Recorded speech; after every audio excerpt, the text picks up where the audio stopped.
Good morning class. Welcome to quarantine syllabus 2.0। आज हम लोग क्वेश्चंस करेंगे वर्ड प्रॉब्लम्स लीनियर इक्वेशन की।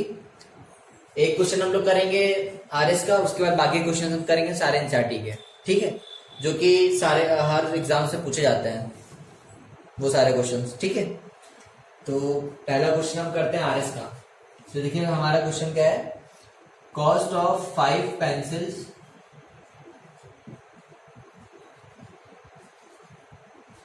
is equal to the cost of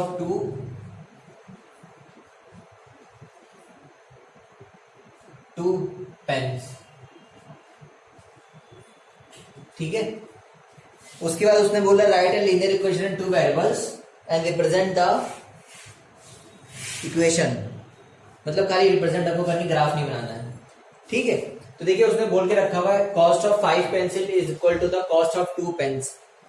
तो देखिए यहाँ पे 5 पेंसिल्स गिवन है, 2 पेन्स गिवन है, तो हमको लीनियर इक्वेशन बनानी है, ठीक है। उसने हमको बोला नहीं है यहाँ पे कि x क्या लेना y क्या लेना, तो हम अपनी मर्जी से कुछ भी ले सकते हैं, ठीक है। तो पहले तो ये सोच लीजिए 5 पेंसिल की कॉस्ट हमको बतानी है, तो जब तक हमको एक पेंसिल और एक पेन की कॉस्ट पता नहीं चलेगी तब तक हम 5 पेंसिल और 2 पेन की कॉस्ट कैसे निकालेंगे।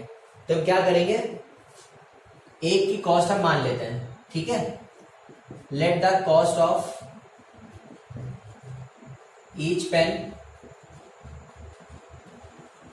be x, ठीक है। और पेंसिल की भी हम मान लेते हैं by,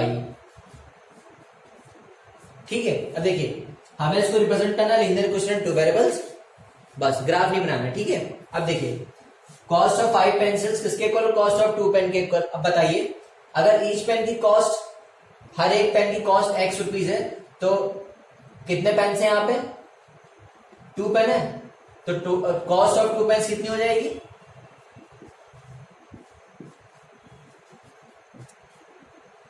2x। और हर एक पेंसिल की, ईच पेंसिल की कॉस्ट कितनी, y, तो कॉस्ट ऑफ 5 पेंसिल कितनी हो जाएगी,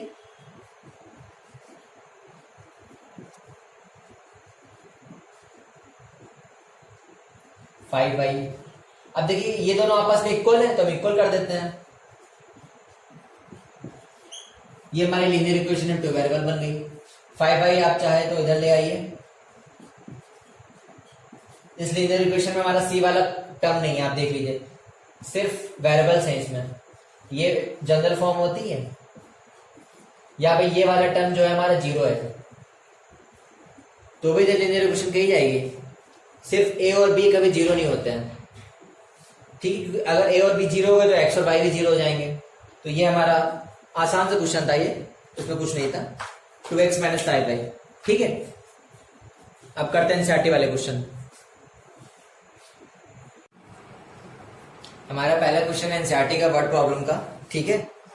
तो हमें इसको सॉल्व करना है ग्राफिकली और फिर सॉल्यूशन भी बताना है, मतलब ग्राफ प्लॉट करना है प्रॉब्लम का, ठीक है। देखिए मैं क्वेश्चन पढ़ रहा हूं, the taxi fare in a city is as follows, मतलब एक टैक्सी फेयर का एक चार्जेस है एक सिटी में। तो देखिए उसका चार्जेस क्या रहता था। अच्छा पहले जो टैक्सी चलती थी उसमें क्या रहता था कि जैसे कि आपने कोई टैक्सी हायर की, आजकल तो ओला उबर चल रही है, तो उसमें जो पर किलोमीटर का जो फेयर होता है फिक्स्ड रहता है, जैसे कि 1 किलोमीटर का चार्ज होगा 7 या 8 रुपीज। अब आप जितना भी जाओ मल्टीप्लाई हो जाता है। लेकिन पहले क्या रहता था कि पहले किलोमीटर में चार्ज कुछ और रहता था, उसके बाद बाकी सारे किलोमीटर का जो चार्ज रहता था सेम रहता था। जैसे कि हमें यहाँ से जाना है कहीं 20 किलोमीटर जाना है, तो हमने कोई टैक्सी हायर की, तो पहले किलोमीटर का वो चार्ज लेगा 20 रुपए, बाकी जितने भी किलोमीटर बचे उन सबका चार्ज होगा 5 रुपीज। तो पहले ये रहता था, ठीक है। अब तो ओला उबर में ऐसा नहीं है। तो देखिए क्वेश्चन हमारा क्या है, for the first kilometre the fare is ₹8 and for the subsequent distance it is ₹5 per kilometre, taking the distance covered as x kilometre and taking total fare as y, write a linear equation in 2 variables and draw its graph. अब आप सोचेंगे linear equation यहां पे कैसे काम आती है, आपने जो अभी तक पढ़ा हुआ है, मतलब किसी भी एक प्रॉब्लम को, मतलब कोई भी एक वर्ड प्रॉब्लम हो उसको हम रिप्रेजेंट कैसे कर सकते हैं, लीनियर इक्वेशन के थ्रू, ग्राफ के थ्रू, ठीक है। अब देखिए क्वेश्चन आपने समझ लिया होगा कि एक टैक्सी फेयर है, for the first kilometre the fare is ₹8। Fair मतलब चार्ज, मतलब टोटल फेयर हमारे कितना हुआ, मतलब टोटल रुपीज हमें कितने देने होंगे।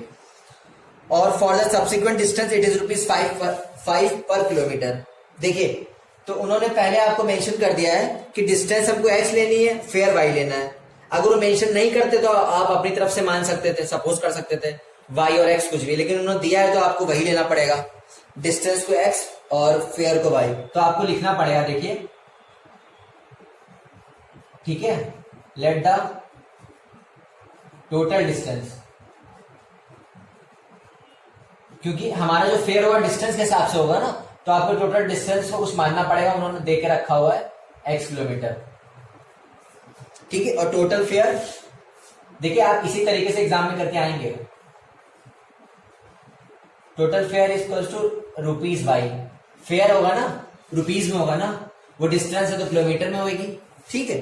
अब देखिए उन्होंने क्या कह के रखा हुआ है, तो अब ये बताइए, जैसे कि आप यहां से, जैसे मैंने आपको एग्जांपल बताया था, आपने कोई टैक्सी हायर की, आपको जाना 20 किलोमीटर, तो पहले किलोमीटर में आपको 20 रुपए देने हैं, तो बाकी के बचे किलोमीटर कितने हो गए, मतलब 1 किलोमीटर आपका हो गया, अब कितने आपके बचे लेफ्ट, तो 20 - 1 करेंगे तो 19 आएगा, मतलब 19 किलोमीटर का फेयर क्या होगा, ₹5 होगा। तो टोटल फेयर हम कैसे कैलकुलेट करेंगे, अगर आपको मैं एग्जांपल बता रहा हूं, फिर मैं इस पे आता हूं, पहले समझ जाइए। जैसे कि आपको जाना है 20 किलोमीटर कहीं, पहले किलोमीटर का चार्ज आपको ड्राइवर ने बताया है ₹20 रहेगा, बाकी के किलोमीटर का चार्ज क्या रहेगा, ₹5। तो मतलब आप पहले किलोमीटर का चार्ज क्या लिखेंगे, 20 × 1 करेंगे, प्लस बाकी किलोमीटर कितने बचे, 19 बचे, 19 × 5 करेंगे, तो ये हमारा आपको ये टोटल आपको फेयर देना पड़ेगा ड्राइवर को जब आप पहुंच जाएंगे अपनी डेस्टिनेशन पे। तो वही आपको यहाँ पे करना है, बस x और y आपको वेरिएबल गिवन है, उनको सॉल्व करना है पहले ग्राफ बना के, ठीक है।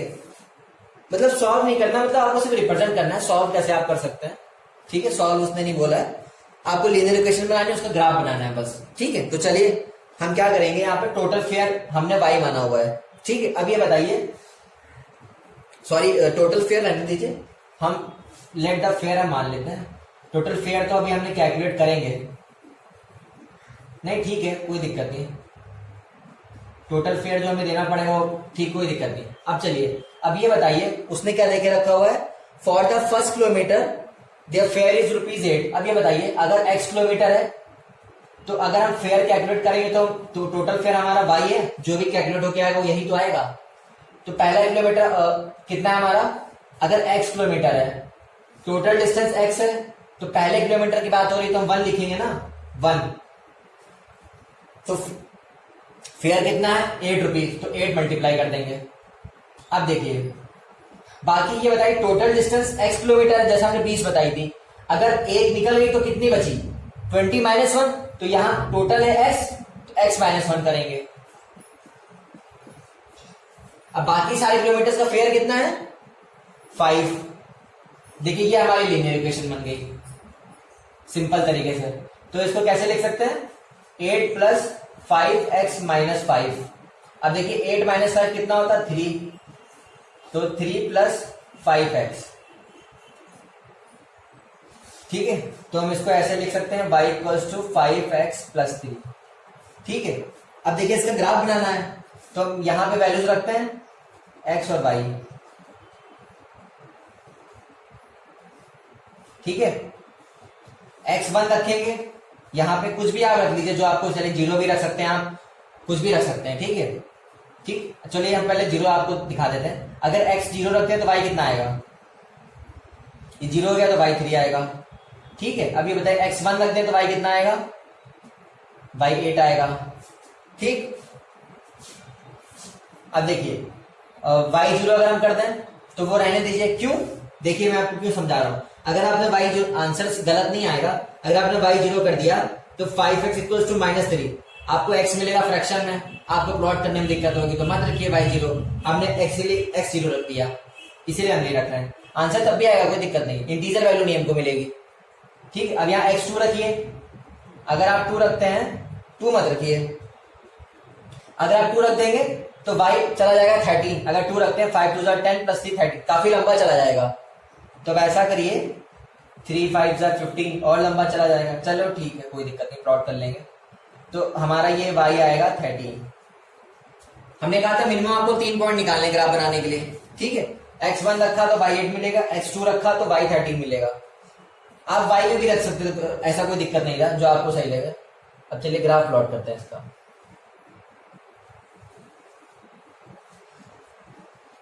देखिए आपको x कहाँ तक है, y आपको 13 जाना है, तो आप थोड़ा मैनेज कर लीजिएगा अगर ये 13 है, ठीक है।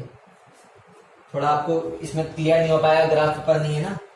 तो देखिए 0,3 इसको 1 2 3 4, ये 1 है, ये 2 है, ठीक है। तो ये बताइए, ये इसको 1 मान लेते हैं, ये 2 ये 3, हालांकि 13 तो बहुत ऊपर आएगा, इतना स्पेस है नहीं हमारे पास, ठीक है। तो 0,3 कहाँ पे आएगा ये बताइए आप। हाँ 0,3 कहाँ पे आएगा, 0,3 यहीं तो आएगा, ठीक है। अब ये बताइए 1,8 कहाँ पे आएगा, 1,8, तो 8 इससे पहले आना चाहिए, यहां पे कहीं पे, यहां पे अगर मान के चले 13 है तो यहां पे कहीं पे आएगा 1 इसके ऊपर, तो 1,8 कर दे रहे हैं, ठीक। अब देखिए 2,13 आ रहा है, तो 2 कहां पे है, 2 ये है और 13 ये रहा आपका, इसको ज्वाइन कर दीजिए। देखिए ग्राफ पेपर पे आप बनाएंगे तभी आपको अच्छे से समझ में आएगा, ठीक है। अच्छा ये जो ग्राफ है, लाइन है, ये यहां कहां पे कट करेगी, ये हमको तभी पता लगता है जब हम क्या करते हैं, y0 रखते हैं, क्योंकि x एक्सिस पे y0 होता है, तो ये पॉइंट हमको तभी पता लगता। ये आता हमारा point 5x equals to -3, x equals to -3/5, ठीक है। तो हमारा ग्राफ बन गया, ठीक है। ये हमारा ग्राफ है 0,3, ये 0 है, ये 1 है, 2 ये 3 है, 1,8 1 ये रहा, 8 ये हो गया, अगर हमने इसको 8 माना हुआ है, ठीक है। और 2,13 ये रहा, ये हमारा ग्राफ बन गया, ठीक है। चलिए नेक्स्ट क्वेश्चन करते हैं।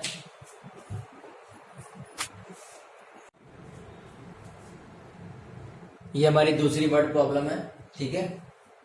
देखिए क्वेश्चन क्या है, एनसीईआरटी का क्वेश्चन है हमारा।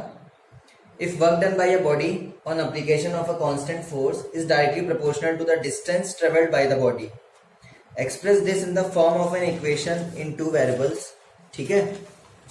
Draw the graph of the same by taking a constant force as 5 units. Also read from the graph the work done when first had 2 units, second है 0 units। मतलब हमें उसका ग्राफ भी बनाना है, उसके बाद वर्क डन निकालना है। When the distance travelled by the body is 2 units, दूसरा है 0 यूनिट्स, ठीक है। तो पहले तो ये समझ लीजिए कि वर्क डन जो क्वेश्चन उन्होंने दे के रखा हुआ है, आप लोग अभी फिजिक्स में पढ़ेंगे क्लास 9 में, वर्क डन का फॉर्मूला क्या होता है, ठीक है। लेकिन उससे पहले ये देख लीजिए इन्होंने जो क्वेश्चन दे के रखा हुआ है, work done by a body on application of a constant force is directly proportional to the distance travelled by the body. इसका मतलब पता क्या हुआ, देखो वर्क डन ये है, प्रोपोर्शनल का साइन आपने पढ़ा होगा, 8th में भी पढ़ा होगा, प्रोपोर्शनल का साइन ये होता है, ठीक है। लेकिन डायरेक्टली प्रोपोर्शनल मतलब क्या होता है, अगर हमने ये बोला है कि work done is directly proportional to, question में यही तो है, work done is directly proportional to the distance travelled by the body. तो अगर हम डिस्टेंस मान लेते हैं x, तो हम प्रोपोर्शनल का साइन ये लगा देंगे, डायरेक्टली प्रोपोर्शनल है, ठीक है। कॉन्सेप्ट समझ लीजिए, मैं इसलिए बता रहा हूं, आप लोग हालांकि फिजिक्स में पढ़ेंगे ये, लेकिन फिर भी देख लीजिए, आपको पता होना चाहिए, ठीक है। प्रोपोर्शनल का देखिए मतलब क्या होता है, डायरेक्टली प्रोपोर्शनल का देखो दो टाइप के प्रोपोर्शनल होते हैं, एक होता है डायरेक्टली, एक होता है इनवर्सली प्रोपोर्शनल। हमने जैसे आपको बोल दिया, जैसे क्वेश्चन में गिवन है कि वर्क डन जो है, हमने डिस्टेंस x मान ली, मान के चलिए ये डिस्टेंस है हमारी, ठीक है। तो इसने कहा है work done is directly proportional to the distance. इसका मतलब ये हुआ कि अगर दोनों चीजें साथ में बढ़ेंगी और कम होंगी तो दोनों चीजें साथ में कम होंगी, ठीक है। अगर जैसे वर्क डन बढ़ेगा तो डिस्टेंस भी बढ़ेगी, ठीक है। और अगर वर्क डन कम होगा तो डिस्टेंस भी कम होगी। बराबर समझ में आई? इसका मतलब ये होता है डायरेक्टली प्रोपोर्शनल का मतलब। और अगर आपको बोल देता है इनवर्सली प्रोपोर्शनल, इनवर्सली मतलब होता है रेसिप्रोकल, तो इसका मतलब हम ये लिखते हैं, जैसे हमने ये लिखते हैं तो हम डायरेक्टली इनवर्सली प्रोपोर्शनल को हम ये लिखते हैं। ये समझ लीजिए, बहुत इंपॉर्टेंट है, इसलिए मैं आपको बता रहा हूं। क्वेश्चन तो अभी हम कर रहे हैं, क्वेश्चन से रिलेटेड ये इनवर्सली प्रोपोर्शनल का मतलब होता है वो जो भी प्रोपोर्शनल में है हमारा वो इनवर्स में है। इसमें क्या होता है, अगर एक चीज बढ़ेगी एक चीज घटेगी, मतलब दोनों उल्टा चलती है। अगर वर्क डन बढ़ेगा तो डिस्टेंस कम होगा, एक्स मतलब, और वर्क डन अगर कम होगा तो ये ज्यादा हो जाएगा। मतलब ये दोनों चीजें एक साथ कम नहीं बढ़ती नहीं है। यहाँ पे क्या होता है, अगर ये बढ़ेगा तो ये भी बढ़ेगा, अगर ये कम होगा तो ये भी कम होगा, मतलब डायरेक्टली प्रोपोर्शनल है कह सकते हो। मतलब दोनों चीजें साथ में कम होगी तो ज्यादा होंगी। यहाँ पे क्या होता है, इनवर्सली प्रोपोर्शनल में क्या होता है, अगर एक कम होगा तो दूसरा बढ़ेगा। बात है को समझ, इनवर्सली प्रोपोर्शनल का मतलब ये होता है। तो ये आपके क्वेश्चन में है नहीं, लेकिन ये आपको पता होना चाहिए, क्योंकि कभी कभी ये भी तो दे सकता है क्वेश्चन में कि इनवर्सली प्रोपोर्शनल है, तो भी तो लीनियर इक्वेशन बना सकते हैं आप, ऐसा तो है नहीं। ठीक, इसलिए मैं आपको बता रहा हूँ। तो इनवर्सली प्रोपोर्शनल का मतलब क्या, अगर एक चीज बढ़ेगी तो एक चीज घटेगी, अगर ये घटेगी तो ये बढ़ेगी। ठीक है, अब हम आते हैं क्वेश्चन पे अपने। देखिए प्रोपोर्शनल मतलब डिस्टेंस है। अब ये बताइए, आप लोग पढ़ेंगे अभी 9th में कि वर्क डन का फॉर्मूला होता है फोर्स इनटू डिस्प्लेसमेंट। डिस्प्लेसमेंट होता है, ठीक है। यहां पे डिस्टेंस देके रखा हो, कोई दिक्कत नहीं इससे। डिस्टेंस और डिस्प्लेसमेंट आप पढ़ेंगे क्या डिफरेंस होता है दोनों में। तो देखिए एक चीज और याद रखिएगा, जब भी प्रोपोर्शनल का हम साइन हटाते हैं तो कोई कांस्टेंट यहां पे मल्टीप्लाई होता है। जब भी हम प्रोपोर्शनल का साइन हटाएंगे तो कोई कांस्टेंट यहां पे मल्टीप्लाई होगा। बात है आपको समझ में? जैसे उसने देके रखा हुआ क्वेश्चन में कि जो वर्क डन है वो डायरेक्टली प्रोपोर्शनल किसके है, डिस्टेंस के। तो जब हम प्रोपोर्शनल का साइन हटाते हैं तो इक्वल टू साइन आता है, और प्रोपोर्शनल का साइन हट के कोई कांस्टेंट मल्टीप्लाई हो जाता है। पहली बात तो ये समझ लीजिए, ठीक है। अब ये बताइए, क्वेश्चन देके रखा हुआ है work done by body on application of a constant force. तो यहां पे फोर्स कांस्टेंट उसने देके रखा हुआ है। मेरी बात सुनिएगा, अगर यहाँ एफ ना देके रखा होता तो कोई भी कांस्टेंट यहाँ पे लगा सकते थे, के ए बी सी डी, जो आपको सही लगता। ऐसा कोई नहीं कि आप नहीं लगा सकते थे, कुछ भी लगा सकते थे। मतलब जब भी हमें आपको ये गिवन हो कि A is directly proportional to B, अगर हमें प्रोपोर्शनल का साइन हटाना है तो हम क्या करेंगे, ए इक्वल टू लगा देंगे, किसी कांस्टेंट से मल्टीप्लाई करके लिख देंगे। ये तरीका होता है लिखने का। और प्रोपोर्शनल का मैंने मतलब डायरेक्टली प्रोपोर्शनल, ठीक है। कोई भी प्रोपोर्शनल लिखा हो, कोई भी, या तो डायरेक्टली हो या इनवर्सली हो, उससे हमें कोई मतलब नहीं। अगर प्रोपोर्शनल का साइन हम हटाते हैं तो इक्वल टू लगा देते हैं, तो कोई कांस्टेंट इसके साथ मल्टीप्लाई कर देते हैं, मल्टीप्लाई में कोई कांस्टेंट रख देते हैं, ठीक है। इसे हम यहाँ पे हमने फोर्स रखा है, क्योंकि उसने गिवन क्वेश्चन में देके रखा हुआ है फोर्स जो है यहाँ पे कांस्टेंट है। तो हम जब प्रोपोर्शनल का साइन हटाएंगे तो एफ यहाँ पे हम ले आएंगे और इक्वल टू लगा देंगे, ठीक है। इसीलिए बात आई तो समझ में कि इसके पीछे कॉन्सेप्ट क्या है, हम ऐसा क्यों कर रहे हैं। अब देखिए, अब उसने बोला ये हमें रिप्रेजेंट करना है, इसका ग्राफ भी बनाना है, ठीक है। बात है आपको समझ में। अब देखिए हम क्या करेंगे, उसने कांस्टेंट फोर्स को एफ देके रखा हुआ है, एक्स हमने डिस्टेंस माना हुआ है, तो हम वर्क डन को वाई मान लेते हैं, ठीक है। Let work done equals to y, क्योंकि फोर्स तो कांस्टेंट है और दो वेरिएबल्स है, दो वेरिएबल्स तो हमें मानने पड़ेंगे। तो हमने क्या मान लिया, वर्क डन को y और डिस्टेंस को क्या मान लिया, x मान लिया, ठीक है। जो डिस्टेंस ट्रेवल्ड है वो हमारी x है। और क्वेश्चन क्या गिवन था, work done by a body on application of constant force is directly proportional to the distance travelled by the body. तो बस हम इसको लीनियर इक्वेशन हमारी बन गई। क्या बनाएंगे, अब देखिए, हाँ उसके बाद उसने क्या बताया था, taking a constant force as 5 units. उसने फोर्स की वैल्यू 5 देकर रखी हुई हमको, तो लीनियर इक्वेशन क्या बन गई, y इक्वल्स टू 5x। क्योंकि हम दो वेरिएबल्स में बना रहे हैं ना, तो वर्क डन हम क्या, वर्क डन क्यों लेंगे, y और x हम वेरिएबल्स लेते हैं तो उसी हिसाब से लेके चलेंगे। बात आपको समझ में आई कि नहीं? क्योंकि अगर हम उसको x मान दें तो उसको y मानेंगे। ठीक है, अब ये बताइए इसका ये इक्वेशन हमारी बन गई। इसको हम ऐसे भी लिख सकते हैं, एक ही बात है। अब इसका ग्राफ बनाते हैं, अगर आप देख लीजिए x 0 रखेंगे तो y भी 0 मिलेगा। ये दोनों इक्वेशन सेम है, कुछ अलग नहीं है। ठीक है, हमने 5x को लेफ्ट में कर दिया बस। x 0 रखेंगे तो y 0 मिलेगा। ठीक है, x 1 रख दीजिए तो y कितना मिलेगा 5। x 2 रख दीजिए y 10 मिलेगा।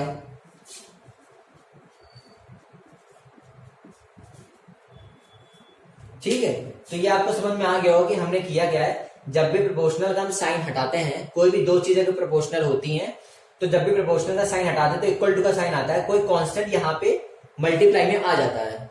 ठीक है, तो हम कोई भी लिख सकते थे यहाँ पे कांस्टेंट, लेकिन उसने दे के रखा हुआ यहाँ पे फोर्स कांस्टेंट है, तो फोर्स को मल्टीप्लाई करेंगे यहाँ पे। और आपको मैंने फॉर्मूला भी बता के रखा हुआ है, वर्क डन का फॉर्मूला होता है फोर्स इंटू डिस्प्लेसमेंट, डिस्टेंस या डिस्प्लेसमेंट जो आप कह लीजिए, क्योंकि अभी आप पढ़े नहीं डिस्टेंस और डिस्प्लेसमेंट। ठीक है, फिजिक्स में बात आपको समझ में आई। अब इसका ग्राफ बनाते हैं हम, देखिए। ठीक है, उसके बाद हमें दो पार्ट्स के आंसर देने हैं। When the distance traveled by the body is 2 units और 0 units। अब ये बताइए, पहले तो इसका ग्राफ बनाते हैं यहाँ पे। देखिए x 0 by 0, तो पहले ले लेते हैं 10 तक जा रहा है तो हम कितना ले सकते हैं, 2 करके चले ले लेते हैं, क्योंकि 10 तक हमें जाना है ना y में। हाँ ठीक है, 2 करके 2 का गैप रख लेते हैं। चलिए 6 8 10, यहाँ पे हो गया 2 4 6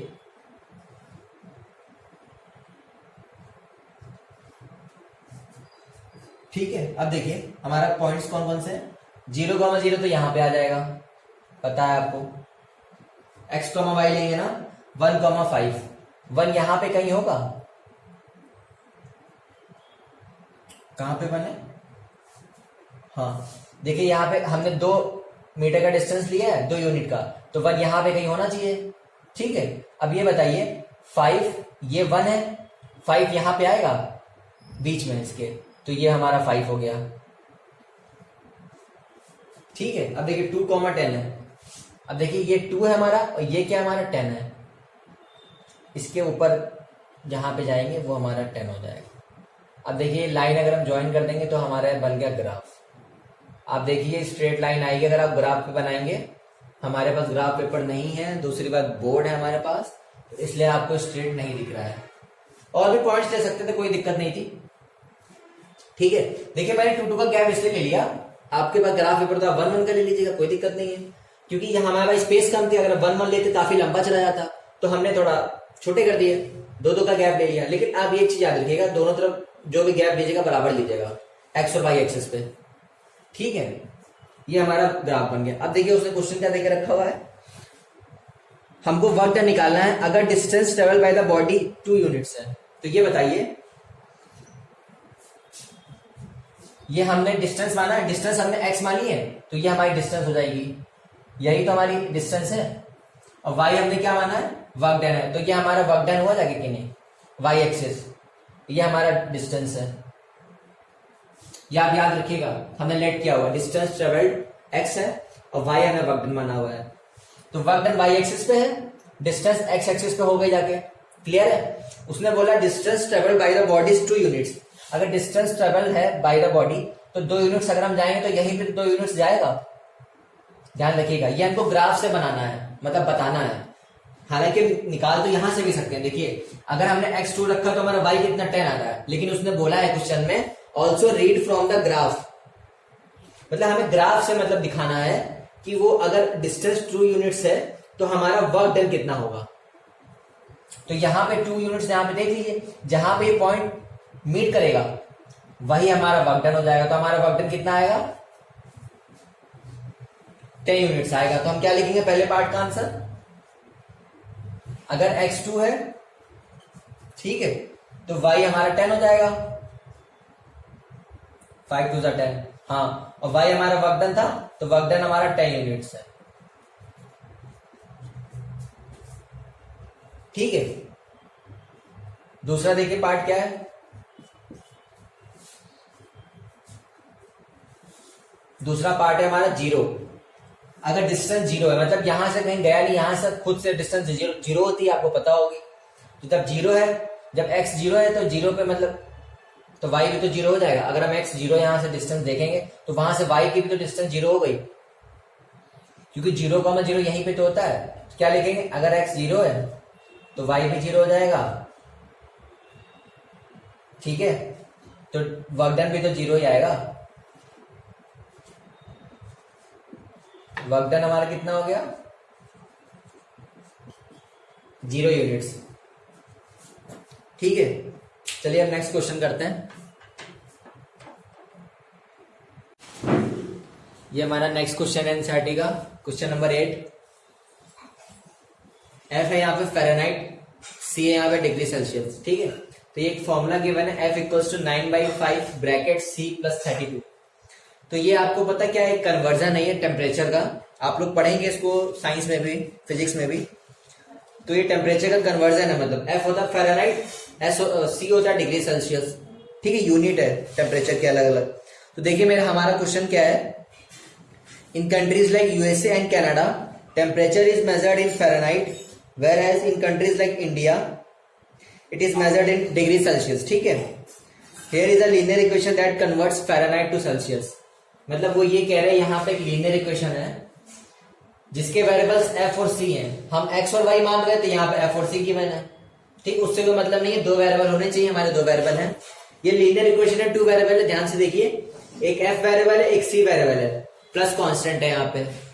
अगर हम इसको एफ को एक्स मान लें, सी को वाई, तो एक ही बात है। यहाँ पे वेरिएबल्स बस एफ और सी है, वैसे एक्स और वाई होते हैं सारे क्वेश्चन में, ठीक है। चलिए आगे रिपीट करते हैं क्वेश्चन, देखिए क्या है। Draw the graph of the linear equation above using Celsius for x axis and Fahrenheit for y axis. मतलब हमें इसको एक्स एक्सिस पे बनाना है। देखिए सेल्सियस को हम कहां पे बनाएंगे, एक्स एक्सिस पे, फ़ारेनहाइट को हम लेंगे वाई एक्सिस पे जब ग्राफ बनाएंगे।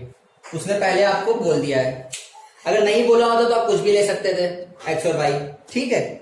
अब देखिए उसने ये चीज नहीं बोली है कि इसको एक्स और इसको वाई मानना है, उसने सिर्फ ये बोला है आपसे सेल्सियस का टेम्परेचर आप एक्स एक्सिस पे ड्रॉ करिएगा, एक्सिस की बात हो रही है, और इसको वाई एक्सिस पे। उसने ये चीज ये नहीं बोली कि आपको इसको एक्स और वाई मानना है, ठीक है। तो ये गलती बच्चे कर देते हैं, अगर उसने बोला नहीं तो आप क्यों मानेंगे, तो क्वेश्चन काट दिया जाएगा ना, ठीक है। चलिए तो पहले तो ग्राफ बनाना है, तो हमको पता है कि क्वेश्चन है टू वेरिएबल्स में, तो हम क्या करेंगे, वही करते हैं। आपको पता है एक्स, पहले एक्स जीरो रखते थे, फिर वाई जीरो रखते हैं, यहाँ पे भी हम वही करना है, ठीक है। तो एक काम करते हैं, सबसे पहले हम क्या करते हैं, तो सी जीरो ले लेते हैं, ठीक है। तो एफ कितना आएगा, 32, ठीक है। अब देखिए यहां पे ले तो आप सी कुछ भी सकते हैं, अगर आपने यहां 3 ले दिया तो कटेगा नहीं, 3 9 27/5। तो सी पे यहां पे एक ऐसी वैल्यू लीजिए जो कि 5 का मल्टीपल हो, आपको मतलब इंटीजर वैल्यू मिले। इसीलिए मैंने आपको एक बार बताया, जब ग्राफ बना रहा था आपको पढ़ाना, तो यही बताया था, जब भी आप ग्राफ बनाइए, जब आप एक्स और वाई की वैल्यू रखते हैं तो आप ऐसी वैल्यू रखिए कि आपको फ्रैक्शन वैल्यू ना मिले। आप प्लॉट तो उसको भी कर लेंगे लेकिन आपका टाइम वेस्ट होगा, ठीक है। तो चलिए देखिए, अब हम सी की यहाँ पे ऐसी वैल्यू लोग रखें कि वो कैंसिल हो जाए। तो सी 5 ले सकते हैं हम, 5 कट जाएगा, तो यहाँ पे सी 5 लेते हैं, तो 5 कट जाएगा, तो 32 + 9 कितना आएगा, 41, ठीक। अब आप सी ले लीजिए, 10 ले लीजिए, हमने आपसे वही कहा था, सी ऐसा लीजिए जो 5 के मल्टीपल हो या 5 के टेबल में आए, तो सी 10 ले लीजिए। एफ में भी आप ले सकते थे, कोई दिक्कत नहीं था, लेकिन आपको फिर वही ट्रांसपोज करना पड़ता, आपका टाइम वेस्ट होता, ठीक है। ऐसा कुछ नहीं किया हम सी में नहीं रख सकते कोई वैल्यू, आप सी में भी, आप एफ में भी रख सकते तो आपको सी मिल जाता, लेकिन आपको ये सब करना पड़ता ना, ट्रांसपोज, क्रॉस मल्टीप्लाई, इसीलिए कह रहा था। तो एफ कितना आएगा, देखिए 2, 5 2 10, 9 2 18, 18 + 32 कितना होगा, 50, ठीक है। तो एफ हमारा आएगा 50। देखिए हमको 3 पॉइंट्स हमको मिल गए, कोऑर्डिनेट्स कह दीजिए, कुछ भी कह दीजिए। अब ये हमें प्लॉट करना है। उसने बोला था, अभी हमसे पहला पार्ट कर रहे हैं, पहला हमारा पार्ट था draw the graph of the linear equation, ठीक है। तो पहला हमारा पार्ट यही है, इसको लेना है एक्स एक्सिस पे, इसको लेना है वाई एक्सिस पे। तो चलिए सबसे पहले ग्राफ बनाते हैं, ठीक है। यहां पे ग्राफ बनाते हैं हम। अच्छा एक चीज और ध्यान दीजिएगा, यहाँ पे सबसे इंपॉर्टेंट चीज ये है, देखिए कि आपका गैप काफी बड़ा आ रहा है, डिफरेंस है देखिए गैप में, एफ में 32 है, 41 है, 50 है, ठीक है। तो आप एक काम करिए, अगर आप यहाँ पे 2 लेके चलेंगे तो काफी लंबा आपका ग्राफ बनेगा। प्रैक्टिकली देखिए, आप खुद ही सोचिए, अगर हम यहाँ पे 2 लेके चलेंगे तो ग्राफ बहुत लंबा जाएगा 50 तक। तो आपको ऐसा मिनिमम गैप देखना है जिसमें आपको ग्राफ भी छोटा बने, ज्यादा बड़ा भी ना बने, ठीक है। तो हम कितना ले सकते हैं गैप, ऐसा करते हैं हम 5 का ले सकते हैं या 10 का भी ले सकते हैं। तो चलिए 5 का लेते हैं हम, बेटर रहेगा कि नहीं, वो भी ज्यादा चला जाएगा। हाँ चलिए इधर हम 5 का ले लेते हैं, उधर 10 का ले लेंगे, कोई दिक्कत नहीं। 5, 10, 50 और ये 25, क्योंकि हमारा जो ये ज्यादा लंबा है नहीं सेल्स, सी हमें एक्स पे प्लॉट करना है, एफ हमारा 50 तक गया है, तो हम यहाँ 10 का गैप ले लेते हैं, ठीक है। 10, 20, 30, 40, ये हमारा 50 हो गया, ठीक है। चलिए अब हम, आपको पता है ये x है ये y है, क्योंकि उसने बोला था ये x एक्सिस पे प्लॉट करना है, y एक्सिस पे। तो हम सबसे पहले क्या लेंगे, 0,32। अब ये बताइए 0,32 मतलब क्या हुआ, हमारा x 0 है, तो हमारा कहां पे x 0 होता है, y एक्सिस पे x 0 होता है। तो 0,32 कहां पे आएगा, ये 30 है, तो मान के चलिए इनके बीच में 10 का गैप है, 32 यहां पे आ गया अगर, ठीक है, ये 32 होगा जाके, ये हमारा पॉइंट होगा 0,32, ठीक है। दूसरा पॉइंट हमारा क्या है, 5,41। देखिए 5 हमारे यहां पे है, ये 40 रहा, तो 41 यहां पे मान लीजिए, यहां कहीं पे, ठीक है।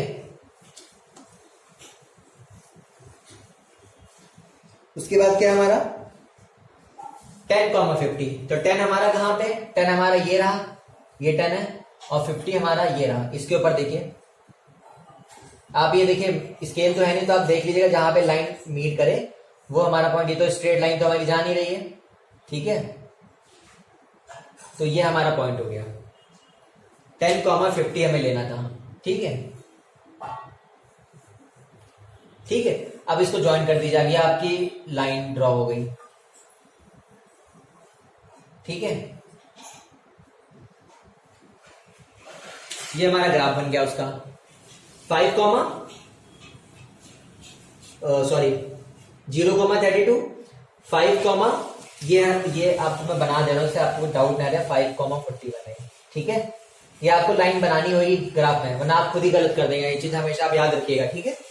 अब ये आपको परपेंडिकुलर लाइन होती, यहाँ ग्राफ है नहीं इसलिए आपको थोड़ी तिरछी लग रही है। 10,50 हो गया, तो ये हमारा प्लॉट हो गया। अब देखिए उसने क्वेश्चन में दूसरा पार्ट क्या बोला है, उसने सेकंड पार्ट बोला है, if the temperature is 30 degree Celsius, मतलब अगर सी हमारा 30 होता है, तो उसने बोला है what is the temperature in Fahrenheit, ठीक है। अब ये बताइए आप, उसने सिंपल सी बात आपसे पूछी है, अगर सी 30 अगर हम कर देते तो कुछ नहीं, रख दीजिए यहाँ पे सी 30, देखिए 9/5, 30 प्लस ये कट जाएगा, तो 9 6 54 प्लस 32, तो कितना आएगा 456, ये फ़ारेनहाइट में आएगा, क्यों, क्योंकि हम फ़ारेनहाइट निकाल रहे हैं ना। अब इसमें कुछ नहीं करना, जो जो आपसे उसने पूछा वो आप वैल्यू रख दीजिए। बस थोड़ा सा काम ये था कि आपको ये सोचना होता है कि जो आपके वाई एक्सिस वाले पॉइंट्स कहां तक जा रहे हैं, एक्स एक्सिस वाली आपकी कितनी लंबी जा रही है, तो आपको उस हिसाब से डिसाइड करना होता है। क्योंकि देखिए इतना टाइम नहीं होता एग्जाम आपके पास, अगर आप एक बार पहले 2 बनाएंगे फिर आप रब करने बैठेंगे तो आपका टाइम तो चला गया ऐसे 10-15 मिनट, तो इतना टाइम नहीं होता कभी भी, ठीक है, एग्जाम्स में। तो इन सबकी प्रैक्टिस आपको पहले से ग्राफ पेपर पे होनी चाहिए अच्छी तरीके से, ठीक है। तो सेकंड पार्ट हमारा हो गया 86। अब देखिए थर्ड पार्ट उसने क्या बोला, अगर टेम्परेचर है 95, तो 95 है तो 95 रख दीजिए, ठीक है, तो 95 अगर हम रखेंगे, सॉरी उसने बोला है 95 फ़ारेनहाइट है, सॉरी उसने फ़ारेनहाइट बोला है, तो यहां पे हम रखेंगे 95 फ़ारेनहाइट है, तो हमको क्या निकालना है, सेल्सियस में निकालना होगा। हाँ, अगर टेम्परेचर फ़ारेनहाइट में है तो हमें सेल्सियस में पूछा गया है, तो F 95 है, तो देखिए हमको क्या निकालना, C निकालना है, तो पहले तो एलसीएम लेंगे क्योंकि हम इधर तो क्रॉस मल्टीप्लाई कर नहीं सकते, तो एलसीएम में हमारा एलसीएम क्या आएगा, 5 आएगा हमारा एलसीएम। तो देखिए 95 इक्वल्स टू 9C प्लस 32 इंटू 5 अपॉन 5, ठीक है। तो ये हमारा आंसर कितना सॉल्व हो क्या आएगा, तो ये हमारा आंसर आएगा 63, ठीक है। ये आप सॉल्व कर लीजिएगा, हमारा सी निकल के आएगा 63, ये क्रॉस मल्टीप्लाई कर दीजिएगा, ठीक है। तो हमारा सी यहां से निकल के आएगा 63। ये हमारा फर्स्ट पार्ट था, ये हमारा सेकंड पार्ट हो गया और ये हमारा थर्ड पार्ट हो गया, ठीक है। अब देखिए फोर्थ पार्ट उसने क्या बोला है, अगर टेम्परेचर 0 है तो टेम्परेचर इन फ़ारेनहाइट बताइए, और अगर टेम्परेचर फ़ारेनहाइट 0 है तो सेल्सियस में बता दीजिए। इसमें देखिए कुछ है ही नहीं, सिंपल, आपको एक बार C0 रखना है तो आप रख ही चुके थे C0, देखिए यहाँ पे आपने C0 रखा था, कितना आएगा 32, या पहले कर चुके हैं, ठीक है। और आपको जब आप F0 रख देंगे तो कितना आएगा आपका C, एक बार आपको F0 रख देना है, बस जब आप F0 रख देंगे तो हमारा C आएगा माइनस, चलिए मैं आपको करके दिखा देता हूं, ये तो आपको समझ में आ गया होगा थर्ड वाला पार्ट, चलिए वो वाला पार्ट करते हैं, ठीक है। फोर्थ देखिए मैं कर चुका हूं, फोर्थ में क्या है, जो फोर्थ में जो पहला है हमें C0 रखना है तो हमको F पता चल गया। अब उसने बोला F अगर हम 0 रखते हैं तो F0 रख दीजिए यहाँ पे, देखिए 9/5 C प्लस 32, ठीक है। तो एलसीएम लेंगे वही जो हमने पहले किया हुआ था, तो देखिए एलसीएम हमारा 5 आएगा तो वो 0 हो जाएगा यहाँ पे, तो क्या बचा 0 इक्वल्स टू 9C प्लस 32 इंटू 5, यही तो बचेगा हमारा। तो C की वैल्यू हमारी कितनी आएगी -32, ये इधर आ जाएगा ना, तो C की वैल्यू हमारी आएगी -32 इंटू 5 अपॉन 9, तो यहां से हमारा C की वैल्यू निकल के आएगी 9 5 9 3 27 3 1 3, तो हमारी पॉइंट में आएगी, तो आएगी -17.8, और ये किस में आएगा सेल्सियस में, ठीक है। देखिए इसका पहला पार्ट तो पहले कर चुके थे, C0 हमने रख ही दिया था, तो आपको दिखा देना था बस नीचे आपको एक बार और, ठीक है। ये क्वेश्चन इसलिए आता है बहुत सिंपल है कि टाइम टेकिंग है, ये हमेशा 4 मार्क्स में आता है। टेम्परेचर यहाँ पे आपको सिर्फ फॉर्मूला देके चेंज नहीं कर सकते हो, क्यों, वो आपसे डिफरेंट वैल्यूज पूछ लेंगे क्वेश्चन चेंज करके।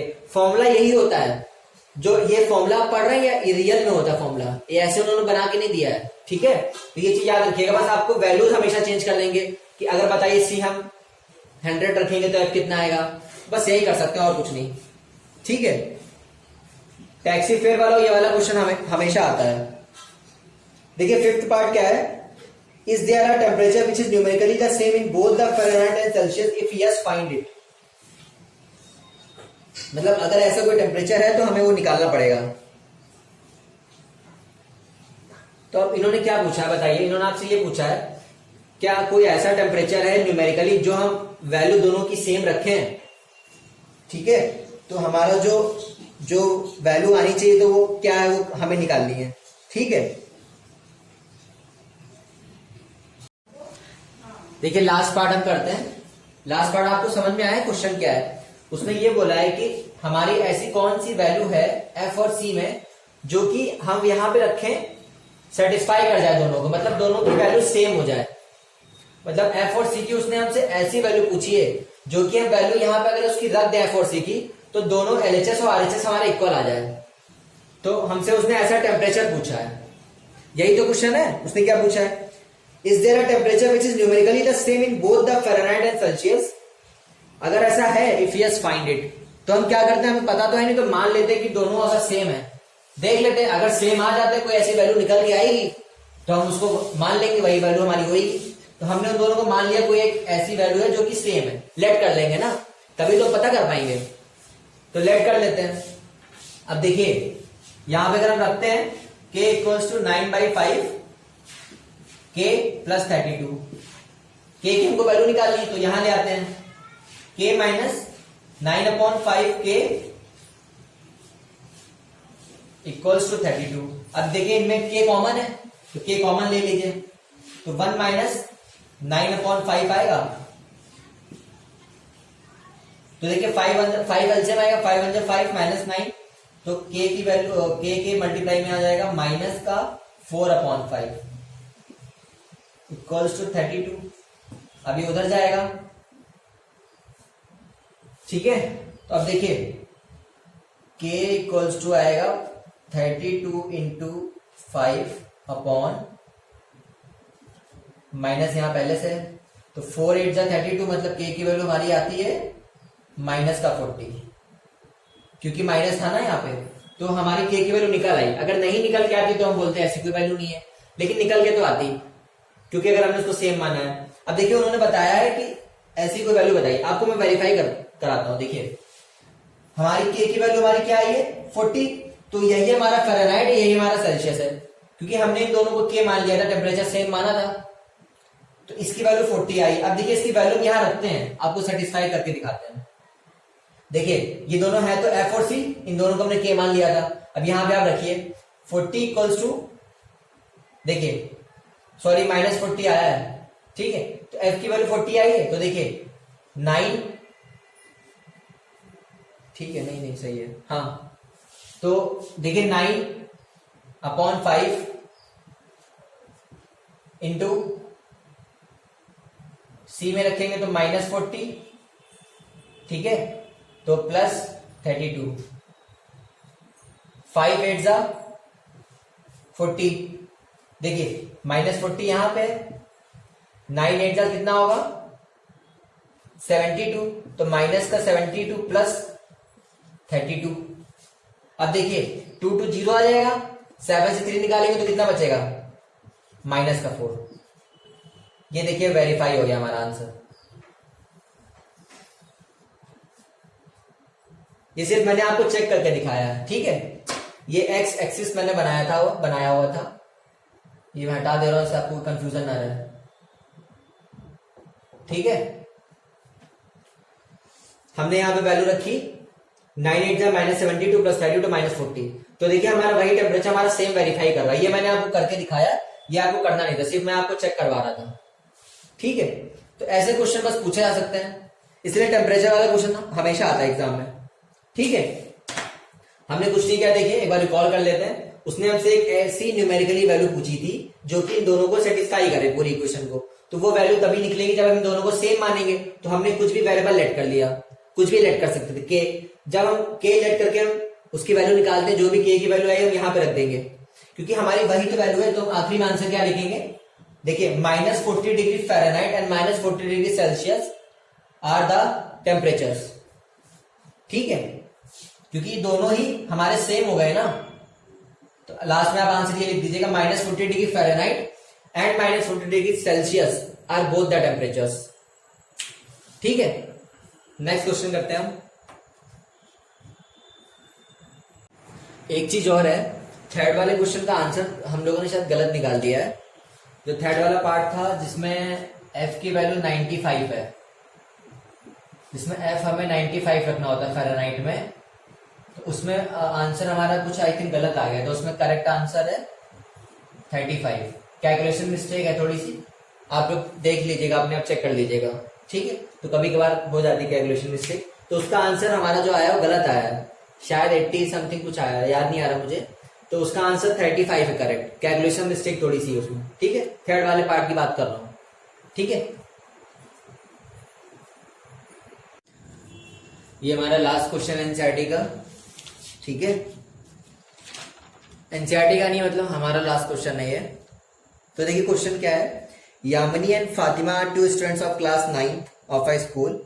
Together they contributed ₹100 towards the Prime Minister Relief Fund to help the earthquake victims. ठीक है, write and linear equation in two variables which satisfies this data. Draw the graph of the same. You may take the variables, you may take the contributions as x and y. उन्होंने बता दिया पहले से कि आपको एक x लेना और एक y लेना है. ठीक है, नहीं भी कहते तो अभी हम कुछ ना कुछ अज्यूम करते हैं. तो देखिए, दो बच्चे हैं, Yamini and Fatima, class 9th के ही हैं. ठीक है, तो एक प्राइम मिनिस्टर रिलीफ फंड में उन लोगों ने अपना डोनेशन दिया है. तो मान लेते हैं दोनों के डोनेशंस, एक का डोनेशन हम मान लेते हैं x रुपीज है और फातिमा का मान लेते हैं y रुपीज है. ये बहुत सिंपल क्वेश्चन है वैसे. ठीक है, तो देखिए इसमें आपके लिए, देखिए इन सारे क्वेश्चन में लैंग्वेज मायने रखती है, उसी में आपके नंबर काटते हैं टीचर्स. आपको लिखना पड़ेगा let the contribution of Yamini be x and the contribution of Fatima be y. ठीक है, तो आपको लिखना पड़ेगा. फिर आप बोले कि according to the condition question. ठीक है, दोनों का कंट्रीब्यूशन है कितना, 100 दोनों ने कंट्रीब्यूट किया है. तो इक्वेशन अगर बनानी तो हम, और तो कुछ बनेगी, यही बनेगी इक्वेशन, लीनियर इक्वेशन. ठीक है, अब ये बताइए आप, हमें बनाना है ग्राफ, इसका रिप्रेजेंट नहीं करना ना, सिर्फ ग्राफ भी बनाना हमें. ठीक है, तो अब बताइए, बहुत आसान है.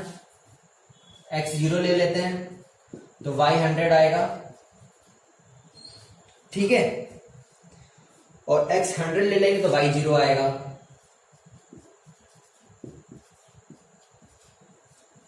दो हमें इक्वेशन मिल गई, दो हमें पॉइंट्स हमें मिल गए. ठीक है, और हम भी कोई पॉइंट्स ले सकते हैं. एक 10 ले लीजिए, अगर x 10 ले लेते हैं तो y कितना आएगा,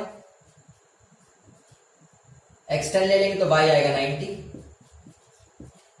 3 सफिशिएंट होता है, आपको मैंने बताया था. ठीक है, तो बना लीजिए ग्राफ. देखिए यहां पे बहुत आप देख रहे हो पॉइंट्स काफी लंबे हैं, तो आपको गैप जो लेना पड़ेगा, थोड़ा डिफरेंस आपको बड़ा लेना पड़ेगा, वरना आपका ग्राफ नहीं बनेगा सही से. ठीक है, तो रुकिए मैं यहां से बनाता हूं तो ज्यादा बेटर रहेगा.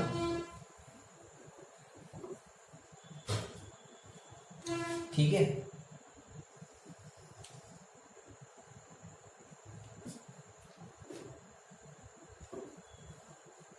ठीक.